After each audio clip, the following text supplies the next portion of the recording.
And the Delarc de Triomphe is certainly probably three of the greatest races in the world today. But the English Derby is undoubtedly the greatest race, and maybe one day in the future we might see an Australian-bred horse, of course bred to English time, take out the great classic. But how's the line at the moment, Jeff? I know we've still got some problems, I believe. We're okay to cross to... Yes, we're right now, David. Okay, well, let's take you over to Peter Bromley, who'll be taking you right up to post time for the 1983 English Derby. Drawn 9 was a switches from Cock Robin, now that horse doesn't run. 22, a sporting challenge from America by Seattle Slew, a horse called Floopy, winner of $300,000 in the stakes, flown over here on Sunday to take part, ridden by the French-based jockey Yves Saint-Martin and drawn 21.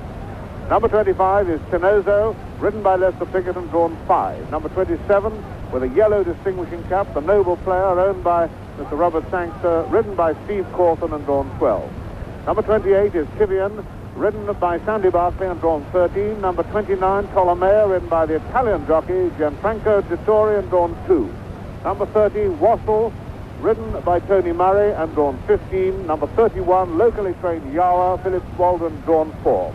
And finally, number 32, Zoffany Blinker for the first time, ridden by Greville Starkey and drawn 14. And now let's find out how they bet from Ian Dark.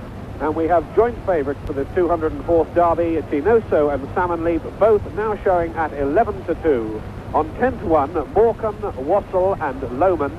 2 on 14-1, Tolomeo and Carlingford Castle. That's been pretty steady in the market, having been backed well this morning. On 16-1, Sheer Walk from the Shergar stable of Michael Stout and the Noble Player, also 16-1. On 20-1, the French colt Pluralisme and Guns of Navarone. On 25-1, Zoffany and Gordian. Yawa, drifting all the time, opened at 25, now up to 50-1. On 100-1, Na, Naorian and Sloopy from America. On 250-1, Tivian. It's 500-1, Mitellini and Appeal to Me. And on 1,000-1, and some say not at all a generous price even at that, Holmbury.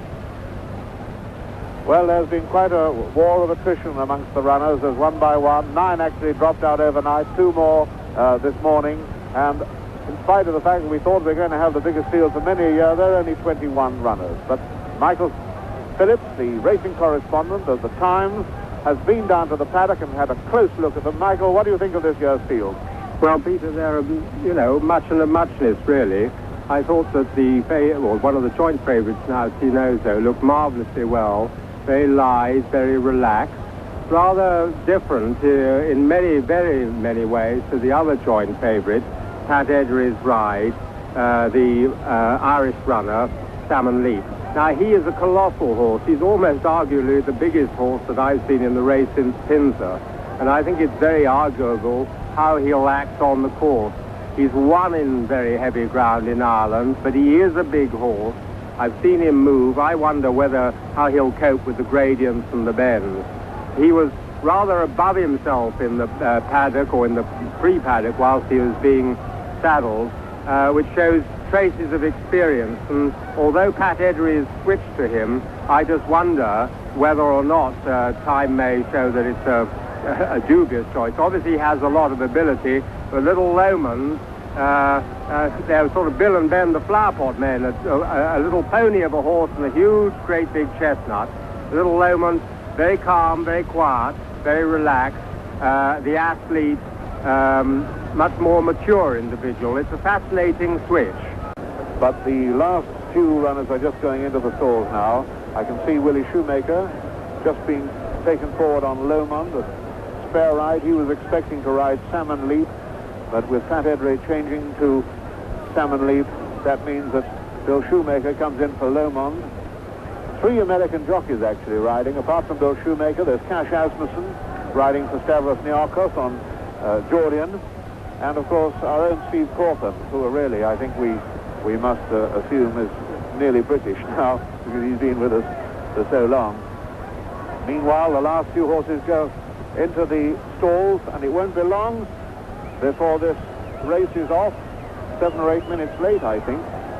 And the last one going in. The Tension Mounts are under starter's orders. They're off for the 1983 Derby.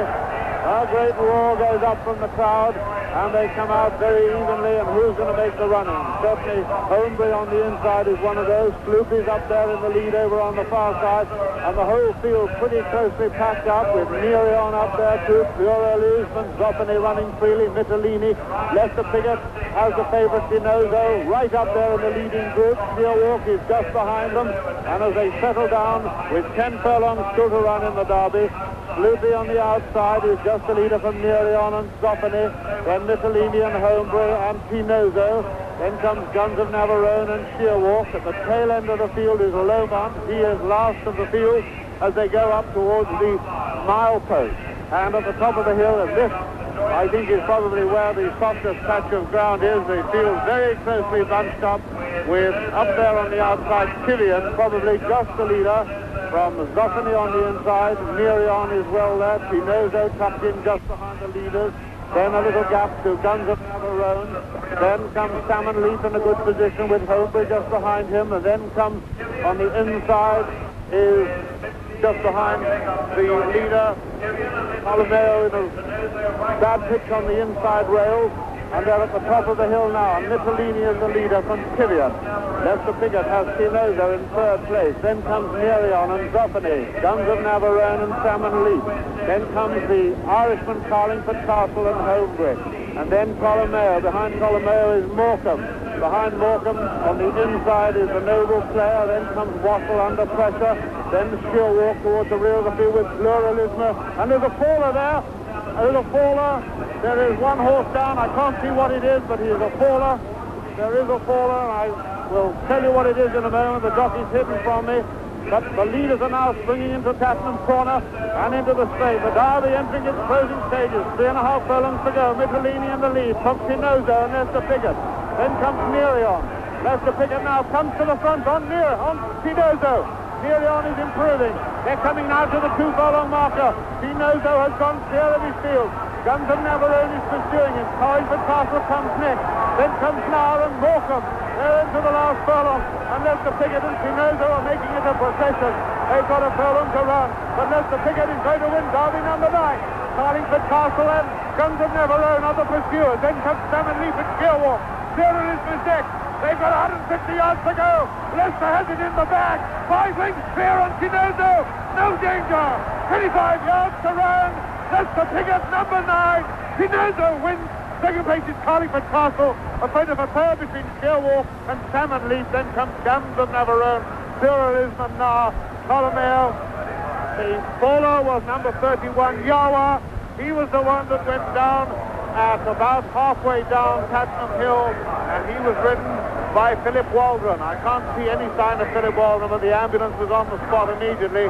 He disappeared from the race. I just saw the rider's horse. I didn't see the rider go, but I think it may be the only faller in the race. But Pinozo has landed it. Lester Piggott in no doubt as to his mount stamina. Coming to the front, fully 3 furlongs from home.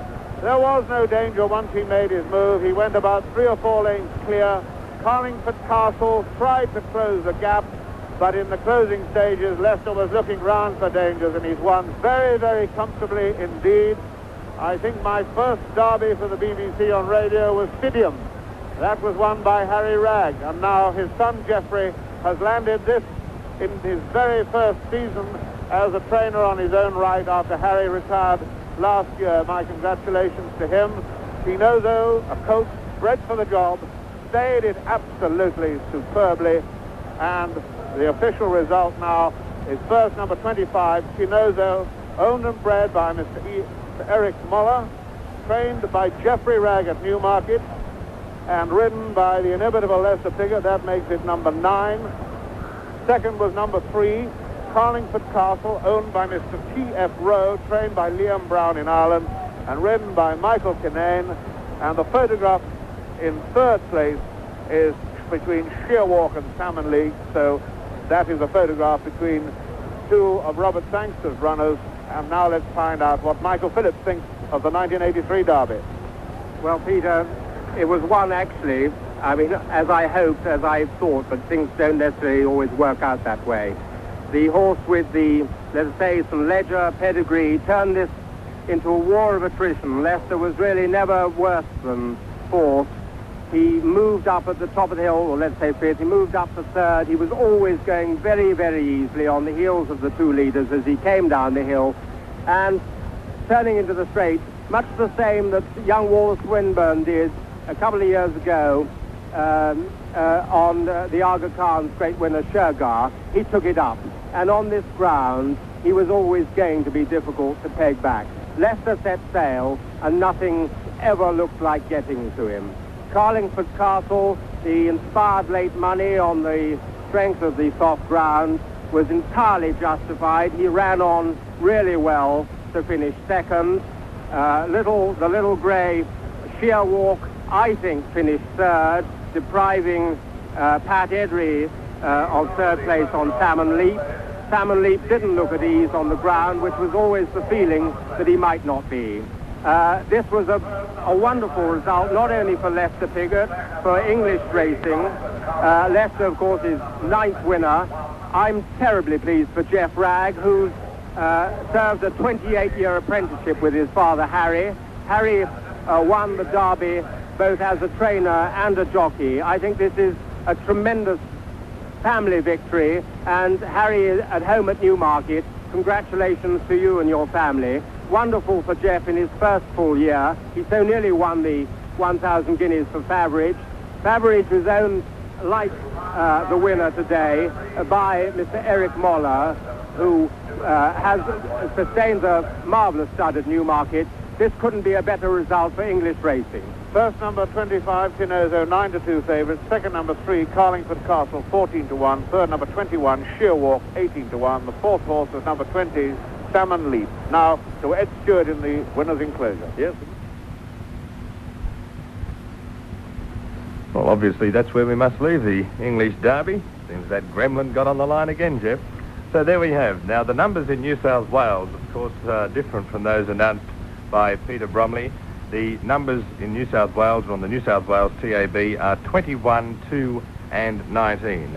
First, number 21, Tinoso, at 9-2 and favourite, ridden by Lester Piggott, his 9th Derby victory. What a phenomenal jockey Lester Piggott has been. Approximately in New South Wales to return $2.05 for the win and $1.15 for the place. Second, number 2, Carlingford Castle, starting at 14-1, ridden by Michael Kinane, paid $3.20 approximately for 50 cents for a place. And third, number 19, Sheer Walk, at 18-1, ridden by Walter Swinburne, will return 70 cents. And quite unusual, Sheer Walk on the New South Wales TAB was actually bracketed with the horse that was the other horse in the photo for third, Salmon Leap. So it didn't really make much difference which horse got third as far as the return on the New South Wales TAB. 70 cents for the third place getter, Sheer Walk. The Daily Double, conducted in New South Wales, number 4, Undertone, the first leg winner, but the second leg winner, the 1983 English Derby winner, number 21, Tinoso, to return $28.20. Lester Piggott, undoubtedly the greatest jockey that has ever really strode a horse. David Morrow in Sydney for ABC Sport.